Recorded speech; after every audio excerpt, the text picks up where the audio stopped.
Here, dankie vir elke persoon wat vanaand hier kan wees. Dankie Jesus dat ons vanaand kan sê, Here, kom doen wat U wil doen in ons lewe. Kom vloei vanaand oor ons harte en kom doen 'n groot werk binne in ons Jesus. Ons kom eer U vanaand daarvoor.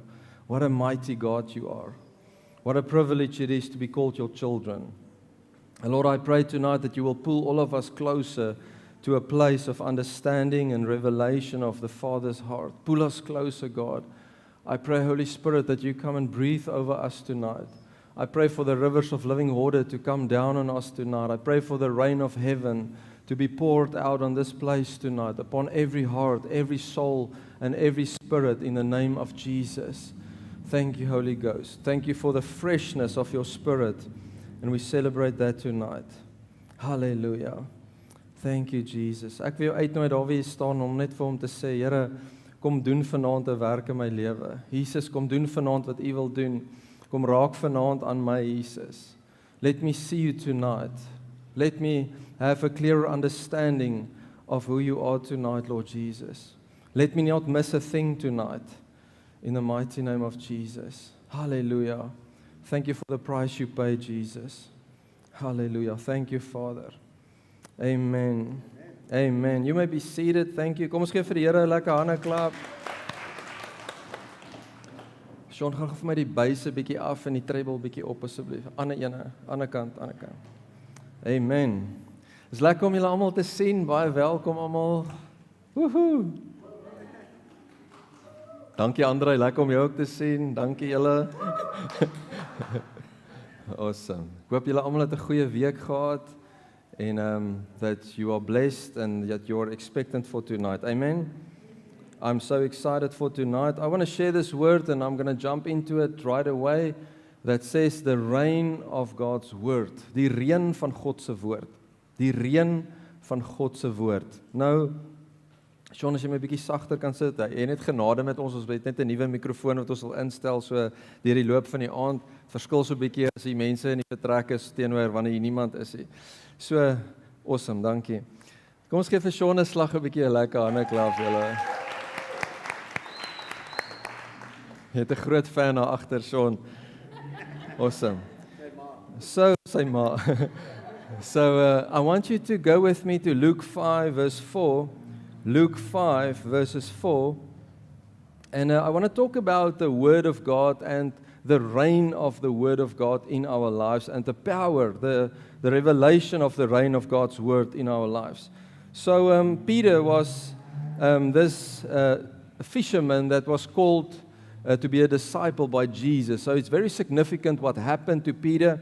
And in Luke 5 verse 4 we read about it. Verse 4 says, when he stopped speaking, he said to Simon, launch out into the deep and let your nets for a catch.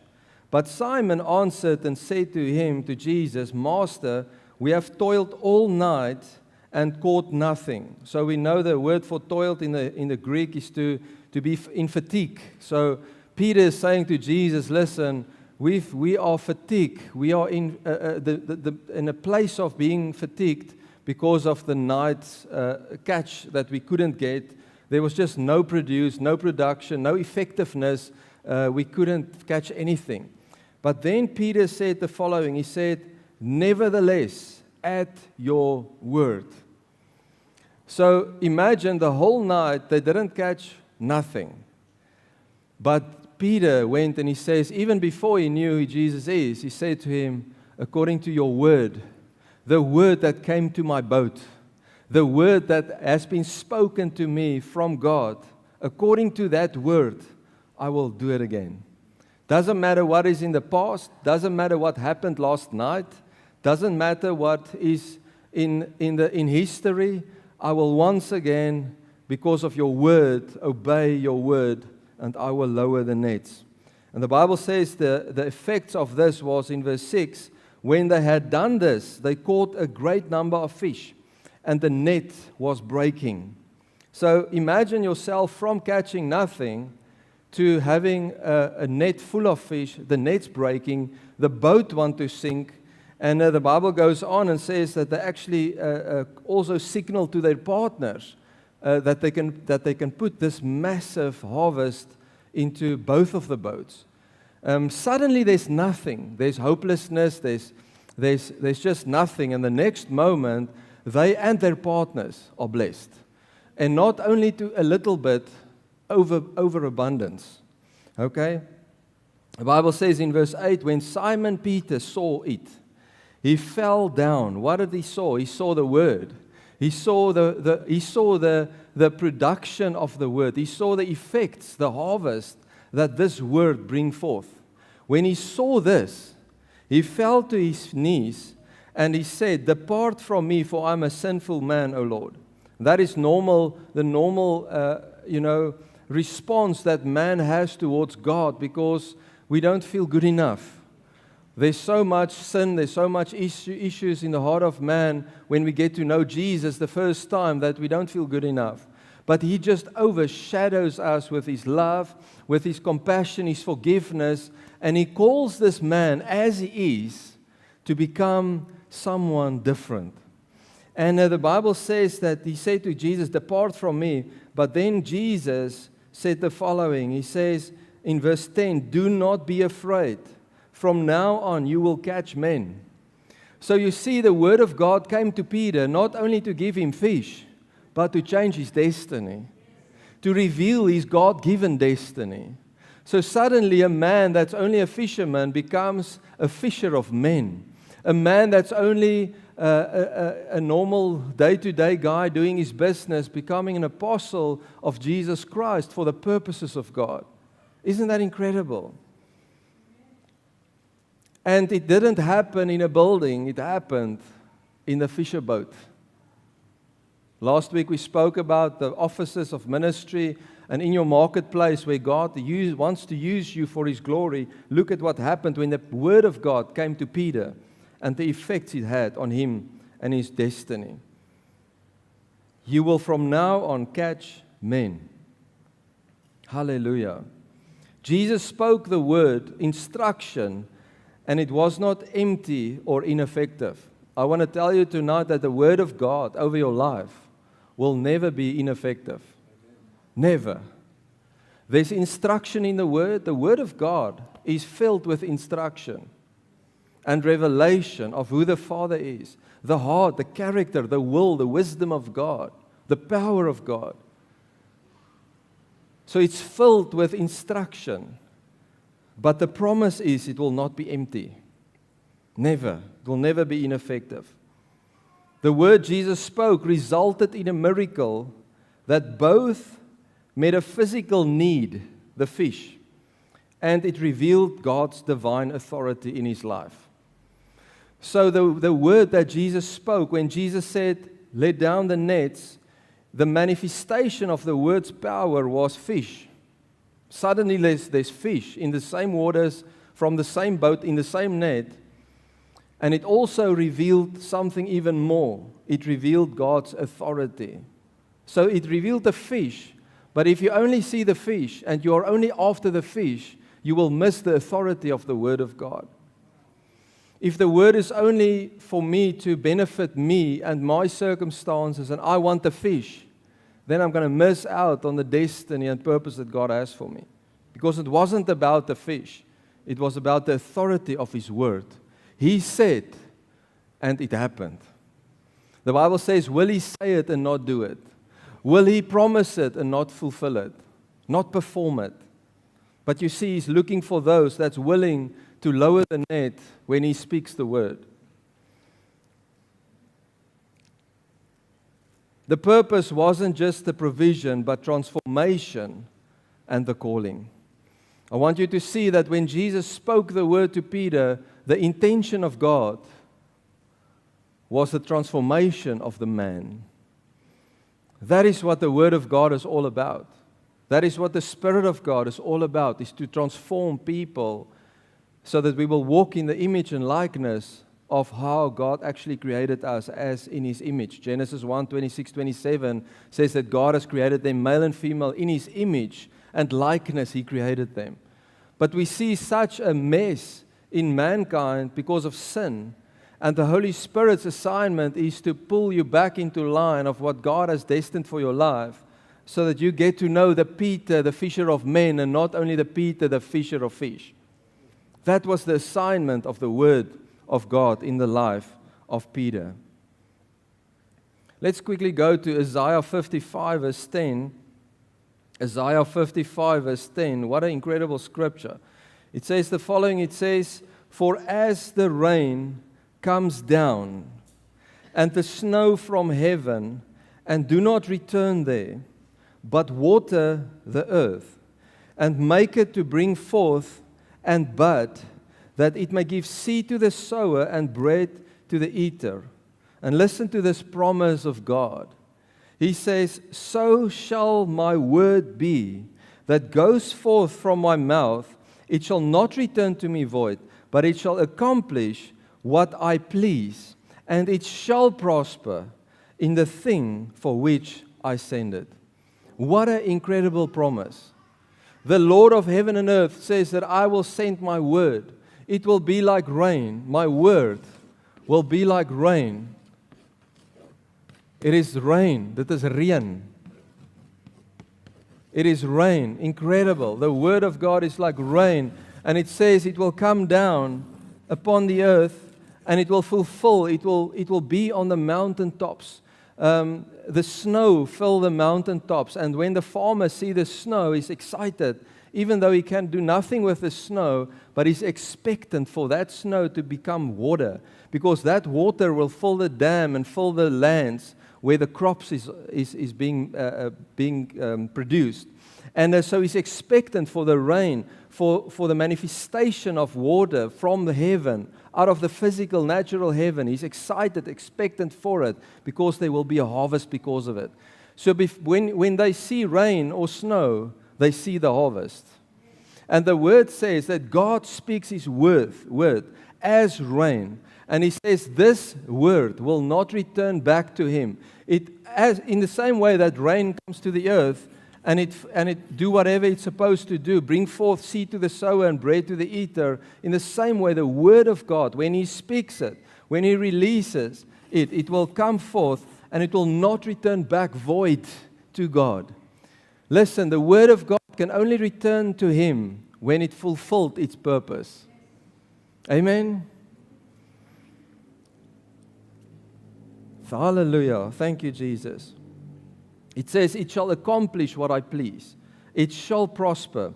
I've made a study of the Hebrew words that's used in this passage, and I want to read it to you when I put that words into the sentences. It says, "My word shall not go forth out of my mouth, but so shall my word be that go forth out of my mouth. It shall not return unto me void, but it shall accomplish, bring forth, execute, perform and provide that which I please." When God spoke the word over Peter, it executed the vision from heaven over the man's life. And it carried the power to transform the life of a broken fisherman. It didn't return void to God. It fulfilled God's accomplishments in Peter, in His Son, Jesus. And then it says the following, it says, it will prosper, it will push forward, it will break out. So the Word of God will break out, it will break forth, and it will come mightily with profit in the thing whereto I will send it, God says. Isn't that incredible? So the Word shall accomplish, and it will not return void to God. Think about this. When we think about what the Bible says, what Isaiah says about the mountains and the valleys and the things that are being wetted by the rain that receives this water, I think about us, our lives, as the mountains. So the rain of God, the Word of God, come down from Him, and it come and lies upon us. Do you know, each and every one in this room, the smallest baby and the oldest person in this room, that there's a word over your life that you carry? Whether you have discovered it yet or not, that word is present with you. You've been born from God by that. When you said yes to Jesus, what did God say to Jeremiah? Jeremiah 1, He says in verse 5, "I have called you as a prophet to the nations. Even before you were formed in your mother's womb, I knew you." So there was a word over the life of Jeremiah, even though he wasn't even born yet. But when he got to know God, when the Word collided with destiny, with time in his life, something exploded in the heart of a man, and he realized that God has called me to be a prophet. The Word became manifested in his life. That's what happened to us. You grew up and, you made a few walks in the world probably, or whatever your journey is. And then there came a time in your life when you discovered Jesus. And he pulled you closer. And now suddenly you became aware of the Word of God, the promises of His Word over your life. And suddenly you become fruitful ground where you say, Lord, I want that. Because you see, if it rains on unfruitful soil, they will not grow anything. Are you with me? It's the same rain. There's nothing wrong with the rain, but the problem is in the soil. So as the Word of God come upon our lives, we are the fruitful soil, the mountains, the valleys, and His Word is like rain upon it, and it promises that it will bring forth something beautiful. I want to tell you tonight that if you want a promise from God that His Word is active over your life, this night is your prophetic night. I'm here to tell you tonight, and you are here to hear tonight, that there's a Word of God over your life. What Word do we need? Well, the Bible says in John 1 that in the beginning was the Word. And the Word was with God. And the Word was God. And that Word became flesh. And verses 12 says that those that accept Him and believe in Him become the children of Him. Not born by the will of your father and mother, the flesh, but born by the will of God, being born from God. Suddenly everything changes because of the Word over your life. I'm not talking about a prophetic word tonight. I'm talking about the living Word of God that is alive on the inside of the sons of God, that carries the life, the life source, the light of God. Amen? So all the prophetic words and everything that's connected to that is connected to the Word. But He is the vine. And we are the branches. He's the main thing. Keep the main thing the main thing.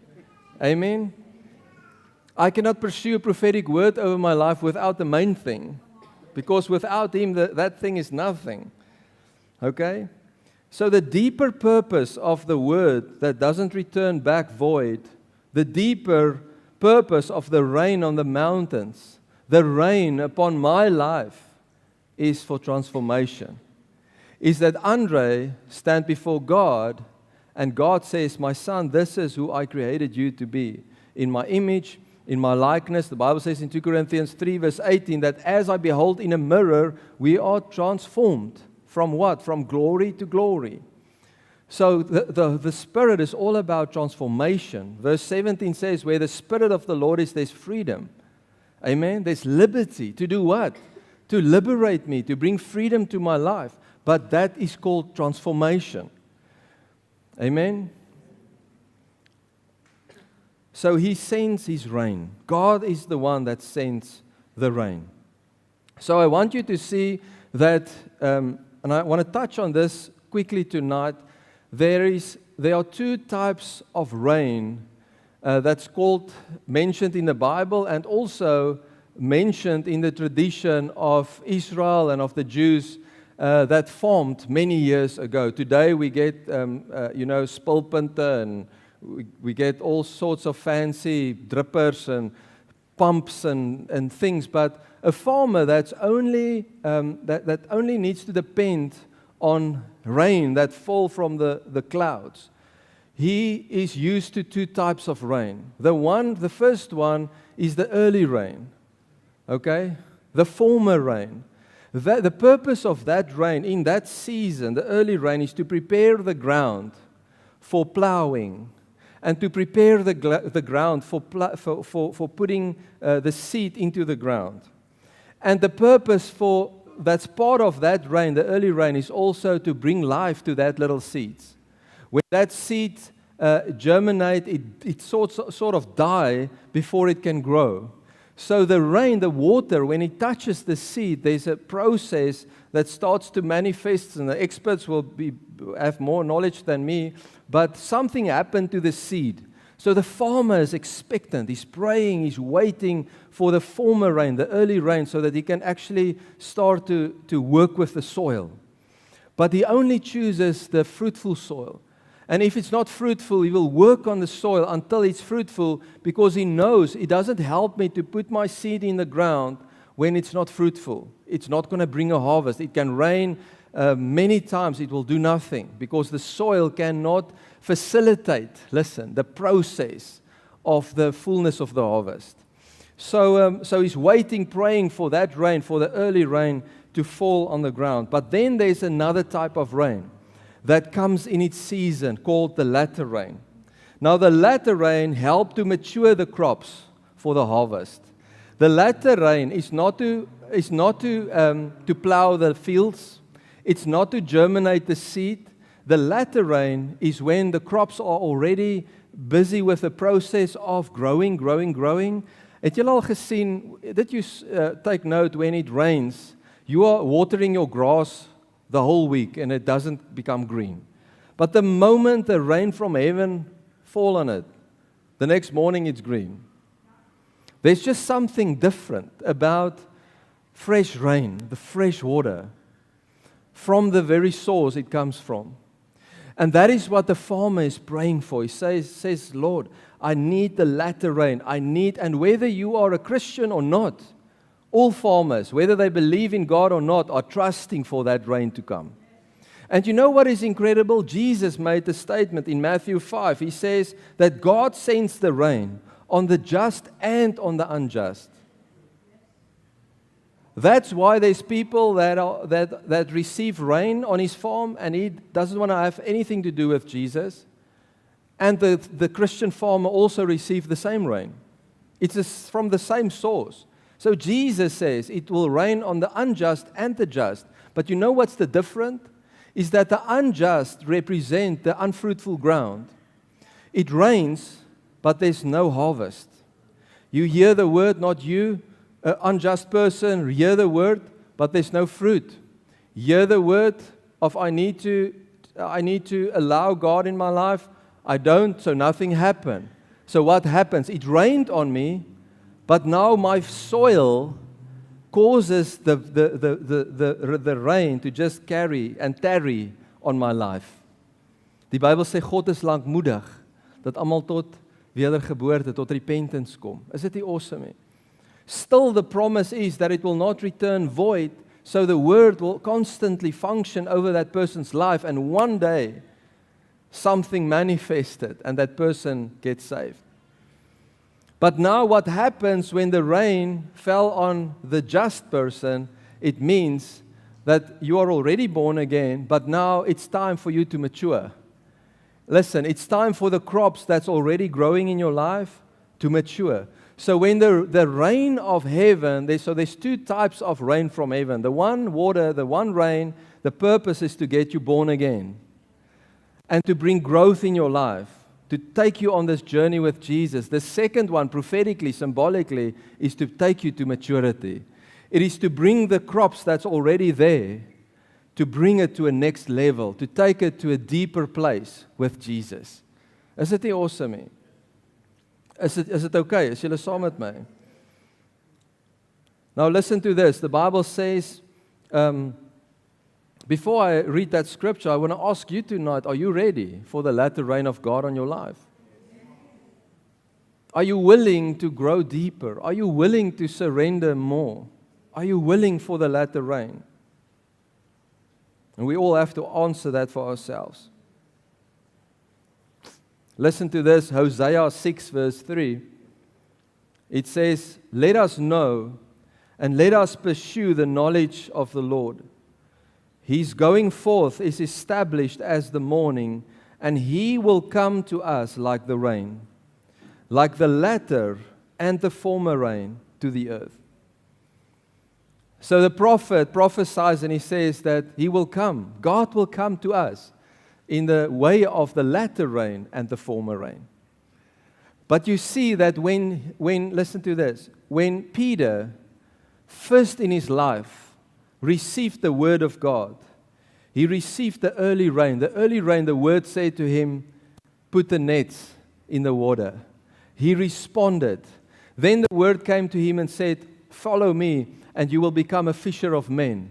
And something happened. But you see, when Pentecost, listen, when Pentecost happened, and the Holy Spirit is being poured over the life of Peter. The Bible says the Spirit came like a rushing, mighty rushing wind. It filled the whole room, and it was like like tongues that was divided on the heads of the disciples, and they started to speak in other tongues. You see, there's a kind of rain that manifested, that took Peter from a weak soldier, a weak apostle, cutting the ear off of the person and telling Jesus, I will never let you die. I will be with you till the end. And Jesus says to him, you are going to, because of your unbelief, you will fail. But then I see this Peter, after he's born afresh by the Spirit on Pentecost, I see a man of God, a child, a son of God that are willing to lay down his life for the gospel. Amen. I see a man that walks with boldness. I see something different, and you can visibly see it on his life. Walking with the Word, walking with Jesus, but still weak in his faith. But then something else happened, and he became this giant in the faith. An apostle, a representative of the kingdom of God. He will come to us like the rain, like the latter and the former rain. Listen to this scripture in Acts 3, verse 19. Acts 3, verse 19 says, repent therefore and be converted, that your sins may be blotted out. And listen what will happen. So that times of refreshing may come from the presence of the Lord. Who of you on a warm day went for a cold shower or took a jump into the swimming pool? What happened to you? You feel refreshed. I even see in the guys that train hard and are very focused on health, that they take ice baths. I mean, that thing don't only refresh you, it take you to another dimension, to another blood group. But it brings forth refreshing. So that is the purpose of water. It refreshes you. So the Bible says, Peter says in this passage, he says, I want you to understand that you need to repent, come before. What is repentance? Repentance means to turn away and to rethink something. And the purpose was at the beginning, even for the Jews, to repent from their ways and those that didn't believe in the Messiah and receive the Word of God, so that refreshing from His presence can manifest it upon their lives. So how does it apply on my life? Well, I need to guard my heart. I need to check my own temperature. Amen? And I need to be in purity before God. I need to walk with Him. The Bible says that the sons of God are led by the Spirit of God. So I need to pursue holiness, pursue righteousness. And the Bible says, when I understand that I need God and that I cannot live without Him, that refreshing will come upon my life, and that refreshing will bring forth something incredible. It's the presence of the Lord, the presence of the Spirit that brings forth liberty in our lives. And listen what verse 20 says. It says that He may send Jesus Christ, who was preached to you before, whom heaven must receive until times of restoration of all things, which God has spoken by the mouth of all His holy prophets since the world began. What a prophecy, even for us today, is that God's heart is restoration. He wants to bring everything that the prophets spoken into fulfillment upon the face of this earth. And that is done in Jesus Christ. Amen? Listen to Joel 2, verse 23 says, be glad, children of Zion, and rejoice in the Lord, your God. For He has given you the former rain faithfully, and He will cause the rain to come down for you, the former rain and the latter rain in the first month. The threshing floors shall be full of wheat, and the vats shall overflow with new wine and oil. So Jesus says you cannot put new wine in old wineskins. Okay? Jesus speaks about the oil. Jesus speaks about the water. He speaks about the Spirit. It's all about the same life-giving source that you and I need and that we should be living from. So this is what Joel 2:23-24 says, and verse 28 speaks about Pentecost. That already happened, and that's happening from that day even unto 2025 and into the future, where God is pouring out His Spirit. Listen to this. Verse 28 says, "And it shall come to pass afterwards that I will pour out my Spirit on all flesh. Your sons and daughters shall prophesy, and your old men shall dream dreams, and your young men shall see visions." I want you to see the context of Joel 2. That where he speaks about the early and the latter rain is all connected to the move of the Spirit. Because Pentecost already manifested where God poured out His Spirit, and that is what's still happening today with you and with me. Where a broken man come before God and say, "Lord, I receive the life that you have paid for," and His Spirit comes and He baptizes you in Himself, and you become a new person. But it doesn't stop there.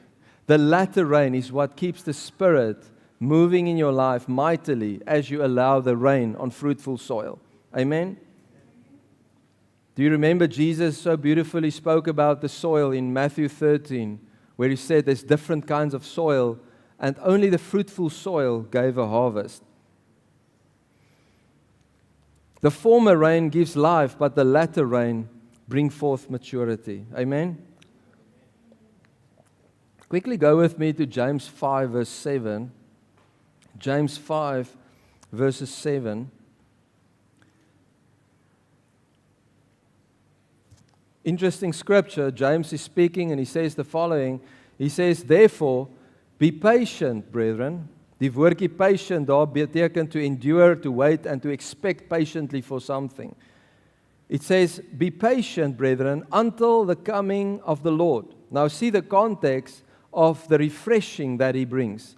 When His Spirit comes to you, He's also coming. When He moves in your life, He's also coming. To put a reference to that, in John 14, Jesus says, "When you love me and obey my commandments, I will come to you and make my home with you." So it is Jesus that said to His disciples, "I will not leave you as orphans.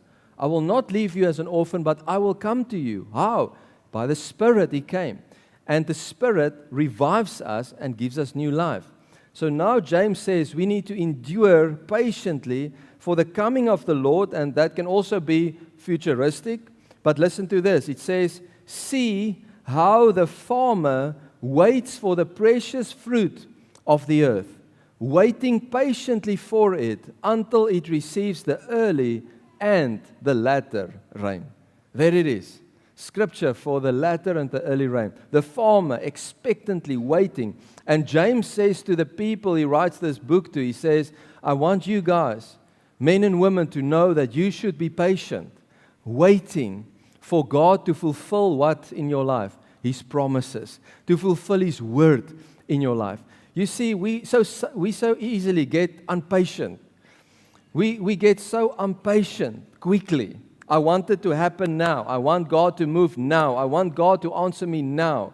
But we are willing to watch a movie of 2 hours, but we are not willing to pray for 2 hours. We want it just like that. God should be He should be a quick takeaway, but all the other things I will invest time into that. Fruitful soil doesn't work like that. Fruitful soil is lying available for the rain of heaven to be poured out into my heart. Is that okay? Nothing wrong to watch 2 hours thing, okay? Don't be condemned by that. I'm not saying that. It's okay. But watch it while your heart is at the right place. Amen? Is that okay? Okay. He's waiting patiently for it until it receives the early and the latter rain. Endure, wait, and expect patiently. Zechariah, listen to this prophet. He says, Zechariah 10 verse 1, he says the following. It says, "Ask the Lord for the rain in the time of the latter rain, And the Lord will make flashing clouds, and He will give them showers of rain, grass in the field for everyone. So I want to tell you tonight, you can ask God for His rain. The question tonight is, how hungry are you? How willing are you to receive the rain of God? But the word says, ask me, ask me. You know what's interesting? That so many places in the Bible, it says, ask and you will receive. You do not because you ask not. Then Jesus says, knock and it will be opened. Search it out and you will find it. Even the place where He says He's knocking on the door, you have to open it. God is not like the FBI squads hitting the doors until everything is massive boom and you are walking in the fullness of His plan for your life. No, He's inviting us to walk into the place of maturity. And tonight's message, if there's someone here that needs to be born again, this is for you. But this message is also for everyone that needs to grow in maturity to receive the fullness of what God has intended in your life. Philippians 1 verse 6, the Bible says that God will complete what He has started until the day of Jesus Christ. He will fulfill what He has started in your life. Listen, He started it. It is the rain of heaven that started the process in our hearts. And it will be the rain of God, the Word of God, that will fulfill it.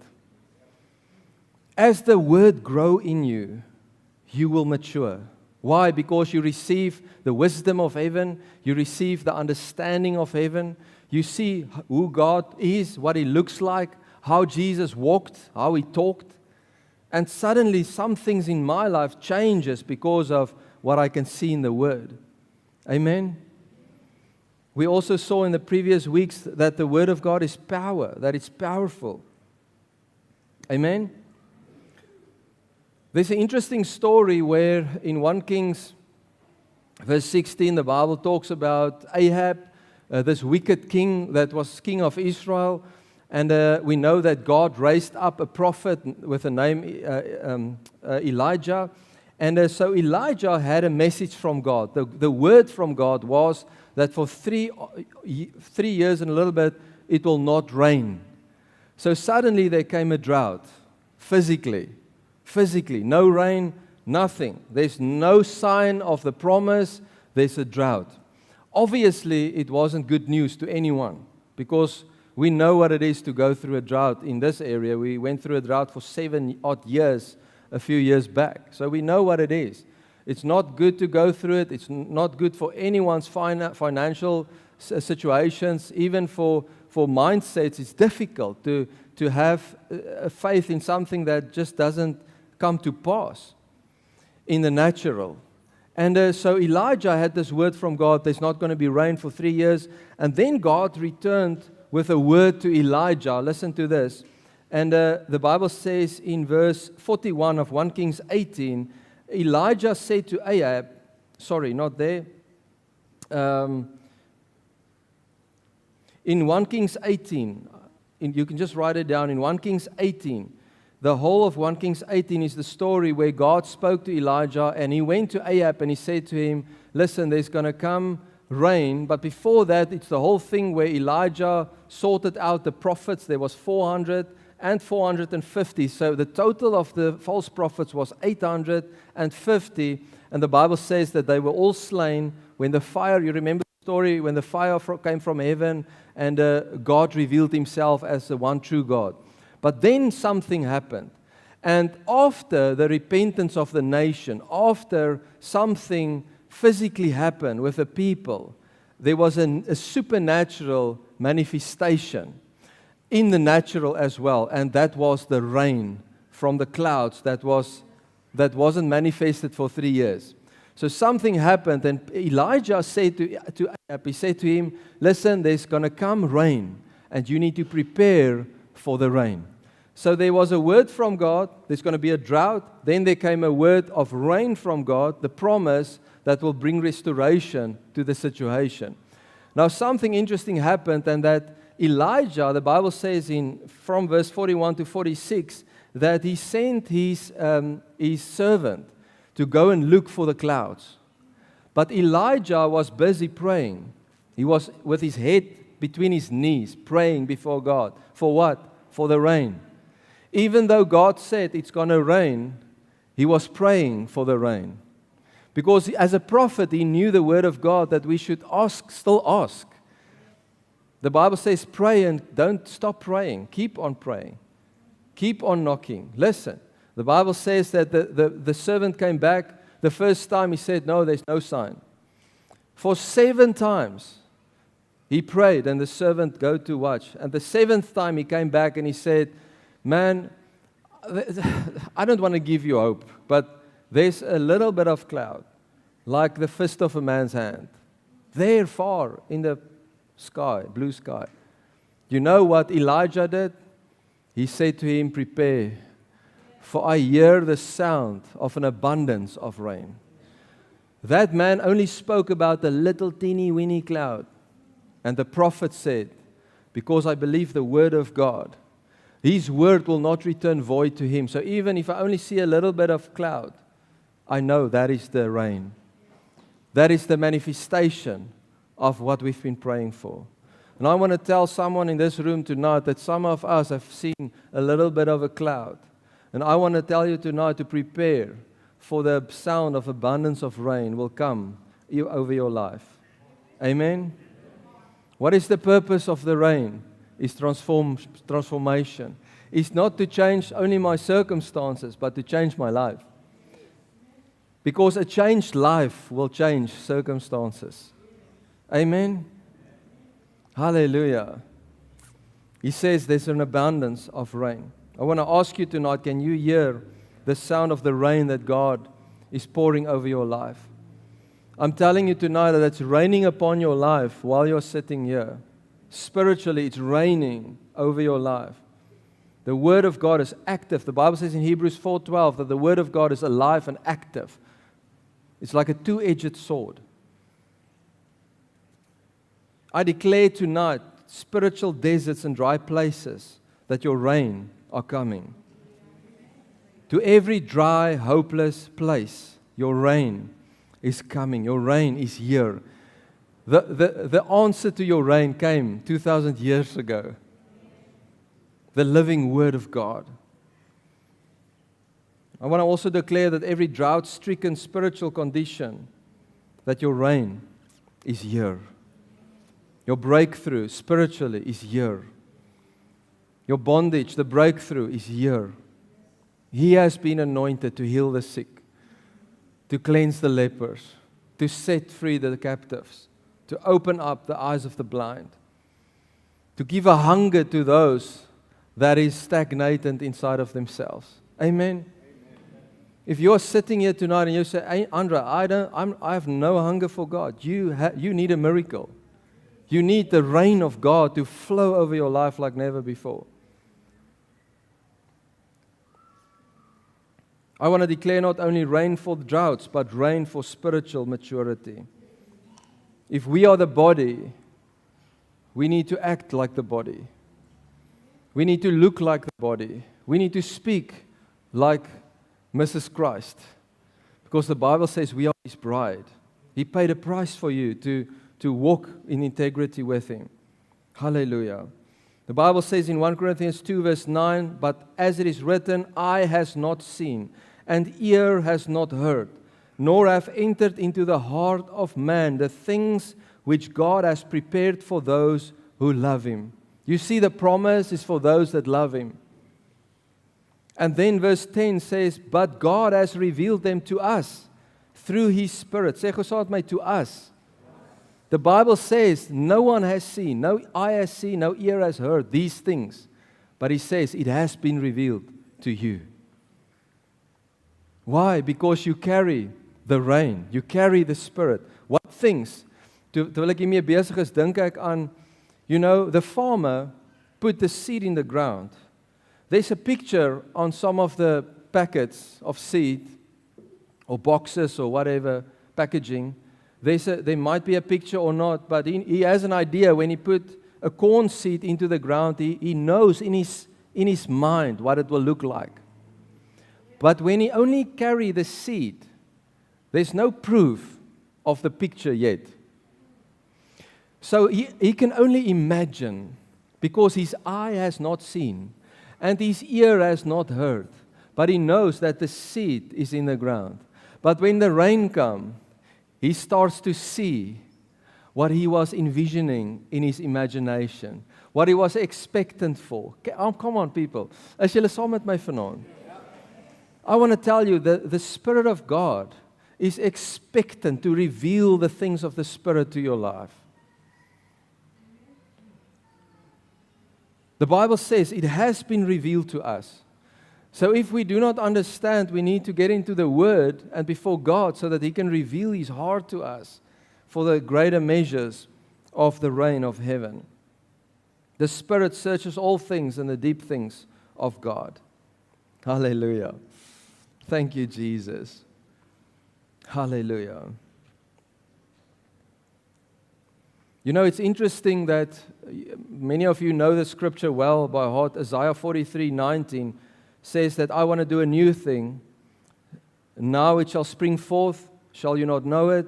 And then what God says is interesting. He says, I will even make a road in the wilderness and rivers in the desert. Now what is interesting is that how can there be a river without rain in the desert? Are you with me? Baie van julle weet die meiringspoort hoe vinnig hy oorloop en hulle die poort toemaak wanneer daar wat was? Reën.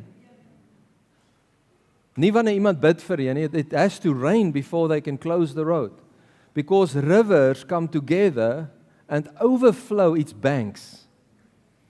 And God says, when I do a new thing, when I pour out my Spirit, it will create rivers where there's no water at this moment. So at this moment, it looks like a drought. It looks like nothing.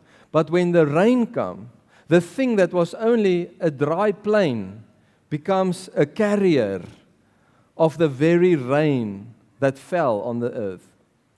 That is your and my life. Jesus says in John 7, verse 38, He's crying out and He says, everyone that's thirsty, come to me.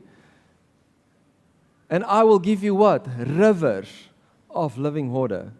A river that will be alive on the inside of you, that will give life, but also that will flow out of you. And that is what maturity carries in our lives, is to share what God has given to us. We are not dams, we are rivers. Rivers are sustained by water from heaven, from rain. Hallelujah. Thank you, Father. Jesus says, come to me if you are thirsty. You know, the Bible says in Matthew 5, verse 6, Jesus makes the statement, He says, blessed are those who hunger and what? Thirst for righteousness, for they shall be filled. You know, Jesus made a statement in Mark 7:13. He says to the Jews, He said to the religious people that wanted to persecute and crucify Him, He said to them that your tradition make the word of God of no effect. In other words, it is raining upon you, the word of God is raining upon you, but tradition makes it of no power. In other words, it doesn't return void, but it doesn't fulfill its purpose. Until that substance, until the soil recognize that I've been designed to be nourished by the rain of heaven. Amen? And then it starts to bear fruit. So Jesus says that there should be a thirst, a hunger. I'm not talking about the thirst of someone that doesn't know Jesus. I'm talking about for you as a believer to have a constant thirst for the things of God in your life, to cultivate spiritual things in your life. Paul says to Timothy, he says, natural training is good. Exercise is good for you. But he says, work your holiness. Train your holiness. What does it mean? It means take time and effort to live a spiritual life. Be led by the Spirit. Make time to study the Word of God. What you hear in here, take it to heart and study it for yourself. Pray before God. Spend time with the living God. Allow His Spirit to lead you when you are outside of this place, in a marketplace, in your family. Live a spiritual life, spiritual mindset. Colossians 2, Colossians 3. Powerful. I want to end off with the scriptures, Revelation 22, verse 17. It says the following. It says, "And the Spirit and the bride say, Come. And let him who hear say, Come. And let him who thirst come. Whoever desire, let him take the water of life freely." So I want to tell you tonight that God's assignment for His Word is to become a sound of rain on this earth. And it's not the natural rain that makes the sound of heaven. It is the rain of God, the Spirit that makes the sound of heaven. And He's also making that sound through His children, His sons and His daughters. Is that okay? The Spirit and the bride say, Come to those that are thirsty. Amen. Is that okay? Hallelujah. Thank you, Jesus. I want to pray with you tonight. And I want you to, for a moment, forget about everything. I want you to be focused right now upon the Holy Spirit. I want you to be focused upon the voice of God tonight. I want you to be focused upon and asking right now, ask yourself, Lord, what is the latter rain over my life? What are you doing in my life? What's your purposes for my life? Lord, what role do I play? What is your desire towards my life? What do you want to do in me? Lord, what do you want to do with your seed on the inside of me? What does the harvest look like in my life? Amen? Is that okay? Thank you, Jesus. Father, ek eer U vanaand vir wie is. Lord, I want to honor You for Your glory. I honor You for Your rain, Lord. Thank You for the rain that, for Your word that's like rain in our lives, and that the rain will not return void to us, Lord Jesus, to God. It will not return void to God. It will come to us like a flood, and it will not return void to You. And I thank You tonight for that in the mighty name of Jesus.